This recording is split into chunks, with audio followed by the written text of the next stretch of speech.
Oi, gente, tudo bem? Espero que vocês estejam bem. A Vilma Santos, ela sempre comenta no meu canal. Vou mandar um beijo pra ela, porque ela sempre faz um comentário bem longo e a gente faz aquele bate-papo que ela conversa. E ela sugeriu que eu falasse do tema família na Áustria. Ela sugeriu naquele vídeo que eu falei sobre a minha família, como cria seu filho para que ele seja feliz. E eu achei bem interessante o tema, relevante, e resolvi comentar. Bom, eu morei muitos anos numa casa de uma família austríaca. Uma das vantagens minhas que eu tive nessa minha migração foi que eu tive muitos anos de contato direto e quase exclusivo só com austríacos. Então, assim, eu não fiquei em comunidades brasileiras onde a gente pouco tem contato com os austríacos. Eu morei numa casa de uma família austríaca e, enfim, tudo a cultura bem forte austríaca, né?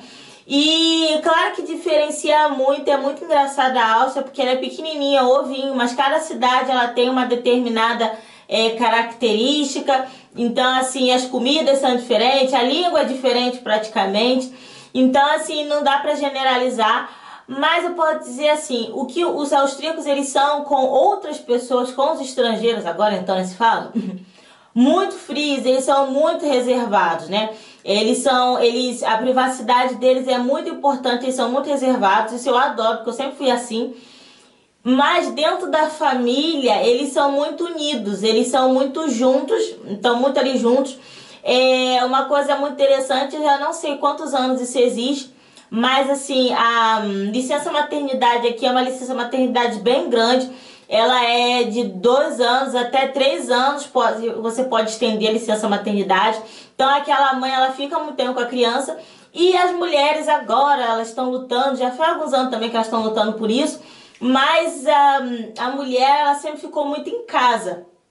Ela sempre foi muito a dona de casa, né? O homem que saía para trabalhar, fazia tudo. Hoje em dia a mulher tá tendo essa revolução dela aqui maior. Mas a mulher aqui, ela sempre ficou muito em casa cuidando dos filhos. Então essa ligação com a mãe é muito forte, né? A mãe austríaca, ela é muito forte. Às vezes forte demais, tal. Mas essa união familiar é muito importante. O ir à igreja é muito importante. Aqui a família austríaca é uma família normalmente parecida com a família americana, aquela família de 5, né, de 3 filhos. Então essa união dos irmãos, ela é muito forte. Uma coisa muito interessante porque as casas aqui, normalmente, as casas mais afastadas, né, do centro, elas são casas de 2 apartamentos, né? Uma casa com um apartamento embaixo, apartamento em cima. E os pais já constroem essas casas para que na velhice eles possam ficar no andar de baixo e os filhos e um filho qualquer fique no andar de cima, né? Então a maioria onde eu morei, pelo menos, a maioria das casas assim, os pais embaixo e depois os filhos com as suas famílias em cima. E os avós aqui, como as pessoas aqui elas envelhecem, mas elas continuam com bastante disposição, assim, elas têm como eu posso dizer, o tempo de vida aqui ele é bem longo, né? Pessoas com 90, 100 anos e pessoas ativas com 90, 100 anos. Então os avós eles costumam ajudar os filhos a cuidar dos netos, né? A levar na escola. As férias aqui são bastante complicadas. Eu penso muito quando eu tiver meus filhos como é que vai ser, porque aqui realmente o período de férias é bem longo, tem várias férias intercaladas. E muitas mulheres não têm com quem deixar as crianças. São ótimas famílias que os avós eles têm essa disposição e essa disponibilidade e podem ficar com os netos. Então, assim, essa união familiar austríaca ela é bem forte. Mas uma coisa que eu acho, apesar dessa ligação forte, dessa coisa, almoço de domingo, encontrar com pai e mãe e tal, para dar pão duro, uma coisa que eu acho aqui, assim, bem complicada, é que existem muitos asilos. Asilo aqui é uma coisa muito normal, uma coisa assim, faz parte da cultura austríaca. Muitas pessoas de idade já começa a pagar o lugarzinho dela no asilo, elas vão, quando elas acham que já está no horário, elas vão sozinhas para asilos. Essas pessoas que não têm, ou mesmo as que têm o apartamento embaixo dos filhos, quando elas precisam assim de um auxílio, de um cuidador, de alguém que esteja ali sempre com ela, que ela não pode ficar sozinha, precisa de uma ajuda qualquer, elas já vão se encaminhando sozinha para asilos, ou os filhos mesmo colocam essas pessoas em asilos, né? Aqui quase toda cidade tem um asilo, grande ou pequeno, e os velhinhos ficam lá, entendeu? Assim, eu não sei como é que é a dinâmica de asilo, isso aí eu não posso falar porque eu não conheço, isso eu não vivenciei. O que eu vi de poucas pessoas que eu conheci, elas recebiam sim regularmente visitas, ou ia o sobrinho, ou ia um irmão, ou ia os filhos mesmo com frequência visitar, mas com certeza tinha aquelas também que eram abandonadas no asilo e que não se que ninguém se preocupa. Esse asilo, eu não tenho uma informação concreta, mas existe o asilo privado, onde as pessoas mesmo pagam para estar lá, e existem os asilos do Estado mesmo, que o Estado paga, se aquela pessoa não tiver condição de pagar.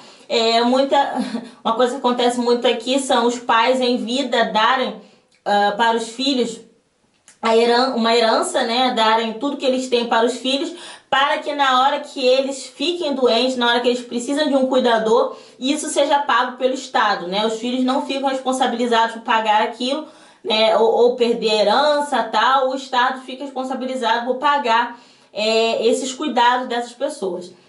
E assim, gente, para ser bastante sincera, eu não vejo grande diferença entre uma família austríaca e uma família brasileira. Assim, a Vilma mesmo me perguntou como é que era a questão de sair de casa ou não. Aqui não é nenhum... as pessoas precisam sair de casa, elas saem de casa. Varia muito. Tem muitas pessoas que saem de casa cedo, que arrumam um apartamentozinho e querem morar sozinha, não querem morar mais com os pais. Tem pessoas que saem por causa da faculdade, depois da faculdade voltam. Tem gente que não sai nunca de casa. Como tem muitas dessas casas com apartamento, como eu falei, elas simplesmente se mudam para outro apartamento, mas praticamente não saem de casa. Então assim, varia muito. Eu não vejo tanta diferença nessa questão de família, né, na Áustria. Com certeza, como eu falei, a grande diferença é o contato dessas famílias, das pessoas com os estrangeiros. Eu como acabei virando parte da família, eu não senti essa diferença porque eu era estrangeira, já era parte da família. Agora, se fosse um amigo meu, tal, que entrasse na casa, tal, existiria sim uma determinada distância, né? As reuniões de família que eu participei aqui foram normais. Uma coisa que eu acho muito interessante, que apesar de toda essa privacidade que eles querem, que é tão importante por essa privacidade, nas reuniões de família o que rola mais é fofoca. É uma fofocaiada. Não, você sabe o filho do fulano? Nossa, casou. Ah, tá grávida. Ah, bebe pra caramba. Nossa senhora, foi encontrar essa semana aí, ó, quase sem as calças de tanto que bebeu. Assim, eles fazem muita fofoca, então que eu acho que realmente não é tão diferente de outras famílias, da família brasileira. É só um outro país e com as suas peculiaridades, né? Na família brasileiros, os brasileiros são mais abertos, eles põem já todo mundo de casa, aquela reunião familiar que tem amigo, teu irmão, do primo, de não sei quem que é lá, coisa aqui que não é difícil. Reunião familiar é só a família mesmo, só aqueles ali que estão bem próximos, família, amigos, são amigos, né? Eles têm essa diferenciação, mas é uma reunião normal, saudável, o dia a dia normal, saudável, irmão se ajudando, primo se ajudando, pai e mãe. Os pais aqui, alguns, né, quando eles ainda estão com condição física, eles ajudam muito os filhos, eles tentam ser presentes ainda na vida dos filhos, ter uma atividade, né? Tem muitos idosos aqui que acabam ficando depressivos pela falta de atividade, então eles tentam ajudar os filhos e assim caminha a humanidade. Espero que vocês tenham gostado do vídeo, gente. Se vocês tiverem mais dicas, assuntos que vocês querem saber, escrevam aqui pra mim, por favor, nos comentários. Eu ando meio sem ideia pra vídeo e eu vou ficar agradecida se vocês derem ideias. E é isso, gente. Até o próximo vídeo. Beijo. Tchau.